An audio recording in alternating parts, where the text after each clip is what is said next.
Box জানলাটা বানানোর একমাত্র উদ্দেশ্য ছিল এই যে আমি আচার বানাবো, আর আচার বানাতে তো আমি ভীষণ ভালোবাসি, এইগুলোকে রোদে দিতে পারবো। আর এদিকে দেখতে পাচ্ছ গত বছরের আমের আচারটা রয়েছে, এটা খুব তাড়াতাড়ি শেষ করে ফেলবো। আর এদিকে বানানো হয়েছে কুলের আচার। গুড মর্নিং এভরিওয়ান, তোমরা সবাই কেমন আছো? আশা করছি খুব ভালো আছো। আর আজকে হলো আমার ছুটির দিন। সকালে তো কাপড় কেটে দিয়ে এসেছি, কালকে রাত্রে কাটতে পারিনি কারেন্ট ডিস্টার্বের জন্য। তো সকালে গিয়ে কাপড়টা কাটলাম, কাপড়টা কেটে একদম গরম গরম হাতে বিলটা পেয়ে গেলাম, সপ্তাহের বিলটা নিয়ে চলে আসলাম বাড়ি। আর বাড়ি এসে সারা সপ্তাহ কাজ করার পরে যখন হাতে টাকা পাওয়া যায় তখন যা খাটনি হয়, যা গা ব্যথা হয়, সেই মজাই মজা। তো আজকে আমার ছুটির দিন, কিন্তু আমার ছুটি নেই। আজকে আমি কি কি কাজ করি তোমাদের সঙ্গে যতটা পারি শেয়ার করব। আমার গাছগুলো যত্ন করতে হবে। গাছগুলো প্রথমে ওই গোড়াগুলো একটু নিড়িয়ে দিতে হবে, নিড়িয়ে দিয়ে তারপরে হচ্ছে যে খোলগুলো দিয়েছি, তারপরে ডিএপি সার দিয়েছি, ওইগুলোর ওই যে জলটা হবে, ওই জলটা আবার গাছের গোড়ায় গোড়ায় দিতে হবে। আচ্ছা, পুরো বাড়ি একদম ঝাড় দিতে পরিষ্কার করতে হবে, তারপরে পুরো ঘর মুছতে হবে। আচ্ছা, তারপরে আমার যে সিঁড়ি রয়েছে, বাইরের যে সিঁড়ি আর কি, ওই সিঁড়িটাকে নর্মালি মুছলে হবে না, ওটাকে খুব সুন্দর করে আলাদাভাবে মুছতে হবে, কারণ বৃষ্টি আজকে লম্বা একটা প্রসেস। বৃষ্টিতে না সেই কাদাগুলো ছিটকে ছিটকে রয়েছে। হ্যাঁ, আমি সকালবেলা ঝাড় দেওয়ার সময় ভেবেছিলাম যে আমি মুছে দেবো, কিন্তু ওইভাবে বসে আমি তো মুছতে পারবো না, তো ওই জন্য ও আজকে বাড়িতে রয়েছে, ওই করবে। আর সকালবেলা ভোরবেলার দিকে আমার পায়ে যে কি টান ধরেছে, আমি সকাল থেকে ব্লগ শুরু করব কি, আমার আর ভালো লাগছিল না, হাঁটতে পারছিল না নাকি? সকালে হাঁটতেই পারছিলাম না, ও তো চলে গেছিল। তবে আমি উঠি, আমি যখনই ওই চিল্লামিল্লি করে আমি সাথে সাথে উঠি, উঠে মাসাজ করে দিই, মাসাজ করে দিলে কমে যায়। হাত দিয়েছি পায়ের ঠিক এই জায়গাটাতে পটলের মতন ফুলে গেছে, তারপর তো ও তাড়াতাড়ি করে ডলে দিল। আর এখন কি হয়, মানে আগে যেমন ডললে সাথে সাথে কমে যেত, আর এখন ডললেও সেইটা নামতে চায় না, পটলের মতন ফুলে থাকে, তারপরে গিয়ে ঠিক হয়। সে হাঁটতে পারছিলাম না সকাল থেকে, জানো না, তারপরে কাজকর্ম করলাম। তারপরে আরো কাজ আছে, সেটা হচ্ছে তোমাদের দিদিভাইকে নিয়ে একটু বেরোতে হবে, ইস্কনে যাবে। আচ্ছা, ওখান থেকে এসে আমাকে যেতে হবে, আমাদের বাড়ির সামনে একটা অনুষ্ঠান আসছে, তো সেই অনুষ্ঠানে একটা জিনিস করার ইচ্ছা রয়েছে, সেই জিনিসটা নিয়ে একটু কথাবার্তা বলতে যেতে হবে। আচ্ছা, তারপরে বাড়ি আসবো, তারপরে যাব একজনের সঙ্গে, আমাদের সঙ্গে কাজ করে, রানাঘাট যেতে হবে একটু। তো এই হলো আমার ছুটির দিন, আমি সারাদিন ছুটি কাটাবো, আর এই হলো আমার ছুটির শিডিউলটা। ঠিক আছে, তোমাদেরকে জানিয়ে দিলাম। তো এইভাবেই চলবে আমার সারাটা দিন। আর কি করব বলো, সারা সপ্তাহ ভাবি কবে শুক্রবার আসবে, একটু ছুটি নেবো, বাড়ি থাকবো, আর এই তোমার বাড়ি থাকার অবস্থা, বলো এবার। তো চলো সঙ্গে থাকো আর দেখতে থাকো ব্লগটা, সারাদিন কি করি। ঠিক আছে, সকালের খাওয়া দাওয়া সেরে গেছিল জল আনতে। আর আজকে দেখো, গতকালকে কেমন ওয়েদার ছিল, বৃষ্টি বৃষ্টি ওয়েদার, আর আজকে কিন্তু সকাল সকাল রোদ দিয়ে দিয়েছে। তবে হ্যাঁ, যেদিন তোমরা ব্লগটা দেখছো মানে এই শনিবার, আর এই শনিবার দিনকে কিন্তু আবার যেই কাজ সেই, মানে আবার সেই মেঘলা মেঘলা ওয়েদার। এদিকে দেখতে পাচ্ছ কিছু লঙ্কা রোদে দিয়েছি, এগুলো হচ্ছে কাঁচা লঙ্কা, মানে কাঁচা লঙ্কাগুলোই লাল লাল হয়ে গেছিলো, তো সেইগুলোকে ভাবলাম একটু রোদে দিয়ে রাখলে যদি শুকনো লঙ্কা হয়ে যায়। কারণ আমার বর বলল ওর যে মালিক বাড়ি রয়েছে ওই কাকিমা, উনি নাকি এইভাবেই শুকনো লঙ্কা করে। তো আমিও ভাবলাম ঠিক আছে চলো আমিও তাই করবো, এই লাল লঙ্কাগুলোকে শুকনো লঙ্কা করা যাক। তো অনেক কটা দিন ধরেই শুকাচ্ছি, মানে যেদিনই পাই লঙ্কাগুলো যেই দেখি লাল লাল হচ্ছে তখনই রোদে দিয়ে দিই। আর এদিকে আমার বর চলে এসে গাছের যত্ন করতে। গতকালকে তো বৃষ্টি হয়েছে আর গোড়াগুলো তো ভেজাই রয়েছে, তো নতুন করে জল দেওয়ার আর প্রশ্ন নেই, ওই গাছের গোড়াগুলো একটু খুঁড়ে দেওয়া আর কি। তবে হ্যাঁ, আজকে আবার হয়তো ও গাছে সার দেবে, সার বলতে তোমরা তো জানোই খোল ভেজানো হয়েছিল 2-4 দিন আগে, তো সেইটাই দেবে। তো সেটাই হচ্ছে এখন, মানে মাটির গোড়াটা যদি একটু খুঁড়ে দেওয়া হয় না, তাহলে খোলটা ভালো মতন গাছের গোড়ায় যাবে। আমি তো খুব একটা এখন সেইভাবে গাছের যত্ন করতে পারি না, মাঝের মধ্যে জল দিই আর কি, তাছাড়া তো আর আমি কিছুই করতে পারি না। এই যে এইভাবে বসে বসে গাছের গোড়া কিন্তু আগে আমিও নিড়িয়ে দিতাম, কিন্তু এখন আর পারি না, ওই আর কি, মানে যতটুকু পারি সেইটুকুই করার চেষ্টা করি। আর ও যেহেতু আজকে বাড়িতে রয়েছে তো সেই কাজটা ও করে নিচ্ছে। দিচ্ছে। আর এদিকে আমি দেখো কিছু বাসন ছিল সকালের, মানে সকালে তো খাওয়া দাওয়া করা হলো, তো সেই বাসনগুলোকে এখন মাজা ঘষা করে নি। আজকে আবার সমিতি রয়েছে। দেখতে দেখতে সত্যি কিভাবে সময় যে চলে যায় বুঝতেই পারি না, মানে দেখতে দেখতে দিন, তারপর সপ্তাহ, মাস, বছর যেতেই থাকে, তাই না? তো আজকে হচ্ছে 21 তারিখ, তো 21 তারিখ আমাদের সমিতি থাকে, তো সেই সমিতির আবার টাকা দিতে যেতে হবে, তো সেটার জন্যই একটু তাড়াহুড়ো করছি। তো এই যে বাসনগুলো মাজা ঘষা করে নিলাম, এবার যাব হচ্ছে সমিতির টাকা দিতে, তারপর বাড়ি এসে রান্না বান্না যা করার করব। আজকে একটু শ্যাম্পু করারও ইচ্ছা, জানো তো, 2-4 দিন হয়ে গেছে শ্যাম্পু করা হচ্ছে না। আর সত্যি বলতে আলমন্ডটা খাচ্ছি তো, ওটাতে না আমার হেয়ার ফলটা অনেকটা কমেছে, মানে আগে যে তুলনায় আমার হেয়ার ফলটা হচ্ছিল সেই তুলনার থেকে অনেকটা কমেছে। তো আলমন্ডে তো জানোই হেয়ার ফল, মানে খুব হেয়ারটা খুব ভালো থাকে, তো আমারও কিন্তু সেটাই হচ্ছে। দেরি হয়ে গেল গো, কেমন লাগছে, অনেকটা দেরি হয়ে গেল। এখন গিয়ে স্নান করব, তারপর রান্না বসাবো। স্নানটা নাহলে দেরি হয়ে যাবে আজকে করতে করতে। আর এদিকে আমার বর তো পুরো কাজকর্ম করে যাচ্ছে, জল আনলো, এখন মনে হয় ঘর মুছছে। হ্যাঁ, ঘর মুছছে।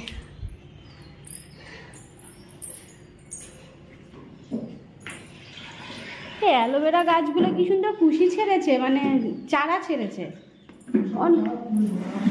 তুলে দেবা, অনেক চারা ছেড়েছে। আমার বর এখন কাজ করছে। তো কেমন লাগছে ক্যামেরাটা? ভেবেছিলাম আগে স্নান করব, তারপর রান্নাটা বসাবো। এমনি রান্নার সমস্ত কিছুই গোছগাছ ছিল, আমার বর বলল যে না, আগে রান্নাটা করে নিতে, কারণ ও এখন স্নান করে একটু বেরোবে, ওর দরকার রয়েছে। তো আর কি, ওই জন্য ভাবলাম চলো আগে রান্নাটা সেরেই ফেলি, তারপর নয় শ্যাম্পু করা যাবে, কারণ শ্যাম্পু করতেও তো একটু সময় লাগবে। আজকে নিয়েছিলাম পুঁটি মাছ। তোমরা বিশ্বাস করবে না বন্ধুরা, অনেক দিন পর এই পুঁটি মাছ খেলাম। মানে এর আগে নিয়েছিলাম, দেখেছিলে, ওটা ছিল চুনো মাছ, আর এটা ছিল হচ্ছে একদম ছোট ছোট সমস্তটাই পুঁটি মাছ। তো একদম আলু বেগুন দিয়ে করলাম, একটু শুকনো শুকনো মতন। মানে এই যে রুই মাছের ঝোল করেছি, তার থেকে আমরা দুজন মিলেই ওই যে পুঁটি মাছের চচ্চড়ি করেছিলাম, সেটা দিয়ে খুব বেশি ভালো ভাত খেয়েছি, খুব ভালো তৃপ্তি করে খেয়েছি। তো দেখি আবার একদিন নেব। তবে জানো তো, খেতে তো ভালো লাগে, কিন্তু এই যে এখন এই অবস্থাতে না, বসেও একভাবে করতে পারি না, মানে বাছতে পারি না মাছগুলো, বা দাঁড়িয়েও করতে পারি না, প্রচণ্ড সমস্যা হয়ে যায়। তাও জানো, অল্প মাছ নিয়েছিলাম, মানে 100 না 150 মতো মাছ নিয়েছিলাম, তবে হেব্বি হয়েছিল। তো আমার বর বলছে কি যে আবার একদিনকে নিয়ে করো। তো চলো তোমাদের রান্নাবান্না দেখিয়ে দিই। এদিকে দেখো, বেগুন আলু দিয়ে করেছি হচ্ছে রুই মাছের ঝোল। আজকে দুবেলার জন্যই করলাম, মানে আজকে দুপুরেও খাওয়া হবে আর রাতেও খাওয়া হবে, আর রাতে আর কিছু করছি না যেহেতু মাছ করেছি। আর এই হচ্ছে চুনো মাছ চচ্চড়িটা, তোমরা দেখে বলো তো কেমন লাগছে দেখতে। বিশ্বাস করো, এত সুন্দর হয়েছিল, এত টেস্ট হয়েছিল, কি বলবো। যাই হোক, আর বলে লাভ কি, খাবার বেড়ে নিয়েছি আমার বরের জন্য, তো একদম সুন্দর করে সাজিয়ে গুছিয়ে দিয়েছি মাছের ঝোল। আজকে 2 রকমের মাছ দিয়ে খাওয়া হবে। তো এই হচ্ছে এখন আমার বরের খাবার, ওকে খেতে দিয়ে তারপর আমি যাব হচ্ছে স্নানে, কারণ ও যেহেতু বেরোবে বললো। তো কেমন লাগছে আজকের মেনুটা জানিও।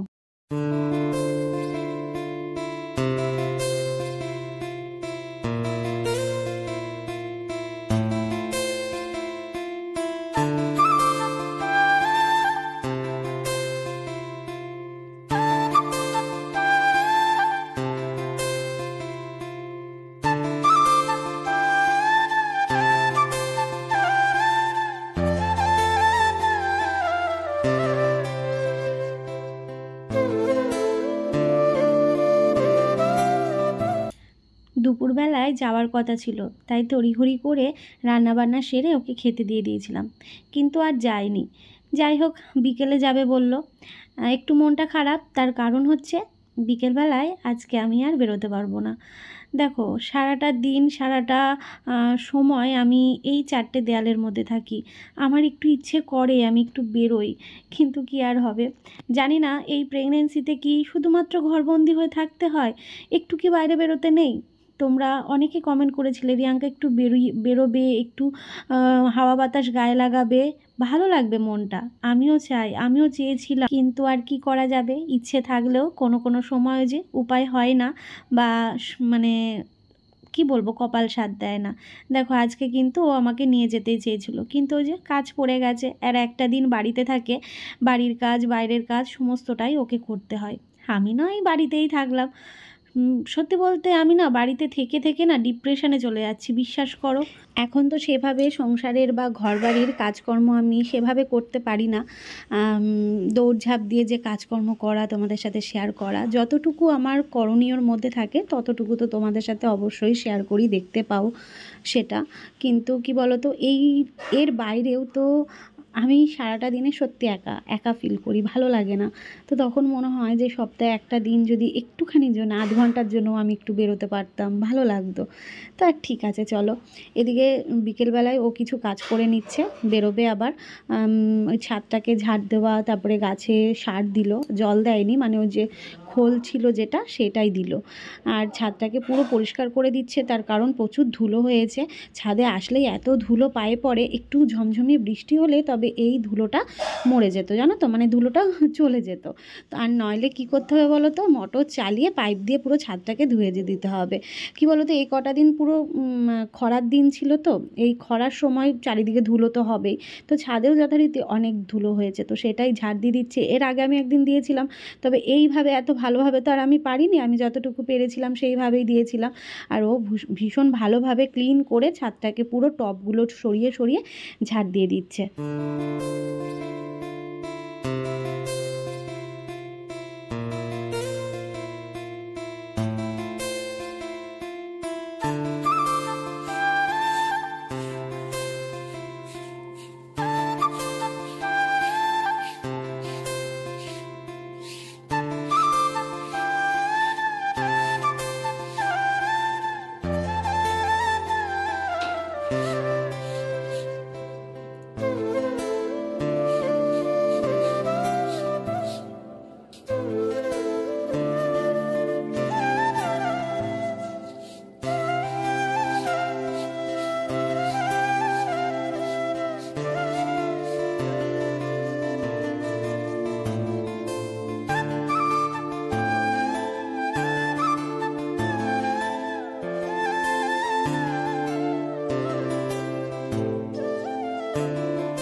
দুপুর থেকে বরের সাথে তো কথা বলছি না, মানে আমি একটু অভিমান করেছি বলতে পারো। ওই যে সকালে তোমাদের নিজের মুখে বললো যে আমাকে একটুখানি নিয়ে যাবে, একটু ঘুরিয়ে আনবি ইস্কন থেকে। আমার অনেক দিন ধরেই ইস্কন যেতে ইচ্ছে করছে, মানে আমাদের এই হবিপুরে একটা ইস্কন আছে, ইস্কন মন্দির। তো সেখানে যাব, একটুখানি ঘুরে চলে আসব।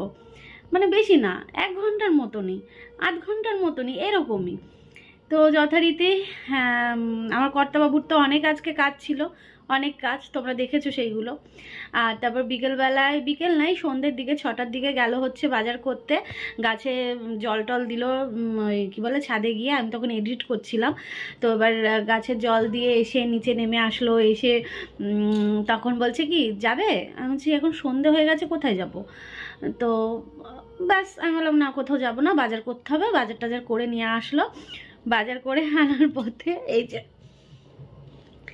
এই যে আমার জন্য ফুচকা নিয়ে আসলো, পড়ে গেল, ফুচকা নিয়ে আসলো।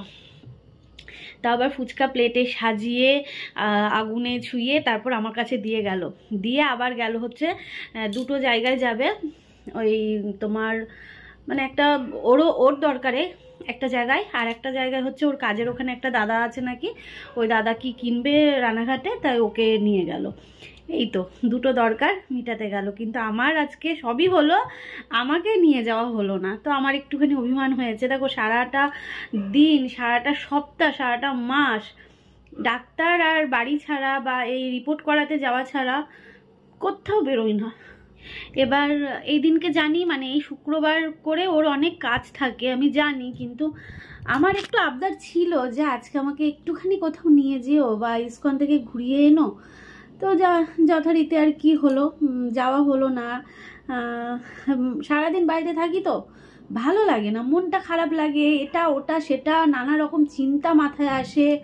আর আমি প্রচণ্ড ভীতু, জানো তো, প্রচণ্ড, মানে ভীতু বলতে কি, আমি মানে এই যে প্রেগনেন্সির সময় যা চিন্তা ভাবনা হয় আর কি, বোঝোই তো, এই সমস্ত চিন্তা ভাবনা নিয়ে প্রচণ্ড মাথায় উল্টো পাল্টা জিনিস খেলতে থাকে। তো সারাটা দিন বাড়িতে একা থাকি, তো ওই জন্যই ভেবেছিলাম হয়তো আজকে একটুখানি বেরোবো আর কি। বউকে ঘুষ দেওয়ার জন্যে ফুচকা দিয়ে গেল, চলো এখন আমি ফুচকা খাই, আর ও বেরোলো, ওই দুটো কাজ সেরে আসবে, দেরি হবে অবশ্যই।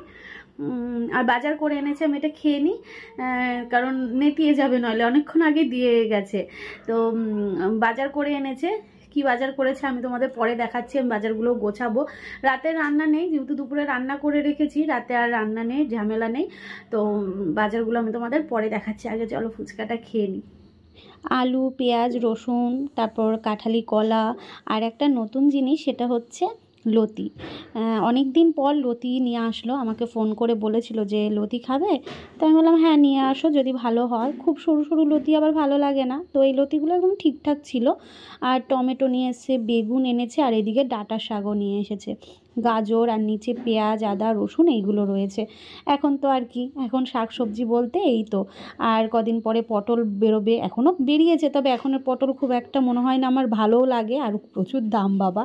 তো এই সমস্ত সবজিগুলোই এখন বাজার করে নিয়ে আসে। সজনে ডাঁটা খেতে ভালোবাসি, তাই সজনে ডাঁটাও এনেছি, কিন্তু সজনে ডাঁটাগুলো মানে বাড়ি থেকে আমি কত দাম দিয়ে কিনি জানো, মানে 4টে ডাঁটা 20 টাকা নেয়, আর আমার বর 12 টাকা দিয়ে, মানে 12 টাকা শ নিয়েছে, আর ওখানে 100 ডাঁটা ছিল, কতগুলো ডাঁটা হয়েছে। তোমাদের এর আগেও দেখেছিলাম যে ডাঁটাগুলো, মানে আমি যেখানে বাড়ি থেকে কিনতাম, এটা স্বাভাবিক, বাড়ি থেকে জিনিসের দামটা বেশি পরিমাণেই হয়, তবে অনেকটা পরিমাণে, মানে যেখানে 20 টাকা শ নেয়, আর বাজার থেকে নিয়ে এসছে 12 টাকা শ। তো এখানে পুঁই শাক না সরি, কুমড়ো এনেছে, গাজর, তোমাদের তো দেখালামই, সেইগুলোই জায়গা মতো রেখে দিচ্ছি। আমার না সবজি এনে এইভাবে গুছিয়ে, মানে এখন তো আমি বাজারে যেতে পারছি না, তাই ওই এনে দেয়, তো সেই শখটা আমার এখন আর হয় না যে বাজারে গিয়ে বেছে নেব জিনিসপত্র। তো বাজার আনার পর এইভাবে গোছাতে কিন্তু আমার বেশ লাগে। তাহলে চলো আজকের মতো ব্লগটা এখানেই এন্ড করছি। রাতে তো আর রান্না বান্না নেই, কিছু বাসন ছিল সেইগুলোকেও মাজা ঘষা করে রাখলাম, চলো।